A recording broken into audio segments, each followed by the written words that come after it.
ముట్టించి వెలిగించి అది పానం దాని మీద పెట్టి వంట చేయాలి. ఓకే, తప్పకుండా. చూడండి ఫ్రెండ్స్, ఫస్ట్ బాండి పెట్టేశారు. ఊహం అయితే ఆయిల్ అయితే వేస్తుంది, తెచ్చుకుంది అనమాట.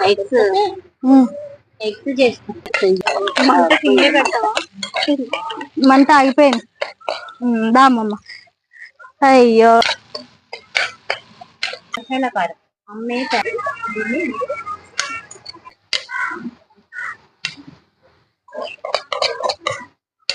ఊహమా పొయ్యి మీద వంట చేయడానికి కళాపోషణ ఉండాలి. అంటే మీద కొంచెం డిఫరెంట్ గానే ఉంది రెసిపీ. చూడు ఎంత కలర్ఫుల్ గా ఉంది అసలు. చూడండి అయిపోయింది. ఇదిగోనండి